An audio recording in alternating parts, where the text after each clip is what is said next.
అంకురార్పణ, అధివాసాలు, మంత్రపుష్పం, మంగళహారతులు సమర్పించారు.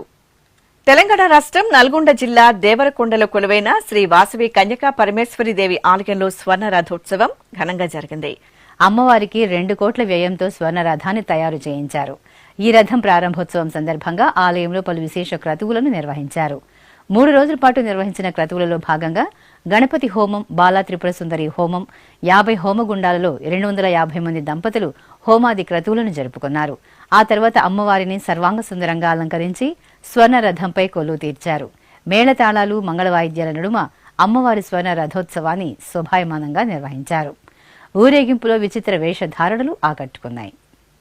పరమేశ్వరి అఖిలాండేశ్వరి అగణిత మహిమా రూపిణి రే అనుపమ దివ్య గుణైక సుధాంబుధి ఆశ్రిత వత్సల వాసవి రే శ్రీ భువనేశ్వరి రాజరాజేశ్వరి వేద సుమార్చిత కన్యకరే కారణ జన్మమునొందిన శ్రీకరి వైశ్య కులోద్భవ వాసవివే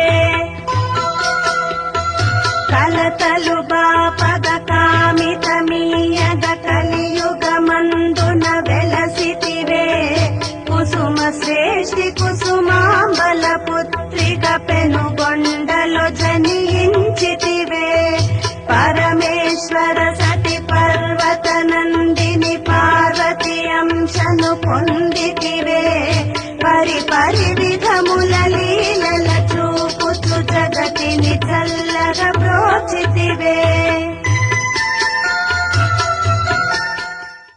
వరంగల్ నగరం అదాలత్ సెంటర్లో కొలువైన శ్రీ వెంకటేశ్వర స్వామివారి ఆలయంలో స్నపనాభిషేకం జరిగింది. మాసోత్సవాలను పురస్కరించుకుని అర్చకులు ప్రాంగణంలో ప్రత్యేకంగా ఏర్పాటు చేసిన స్నానపీఠంపై శ్రీదేవి భూదేవి సమేత స్వామివారిని వేంచేపు చేశారు. పాలు, పెరుగు, తేనె, కొబ్బరి నీరు తదితర దివ్య పరిమళ ద్రవ్యాలతో స్నపనాభిషేకాన్ని వేడుకగా జరిపి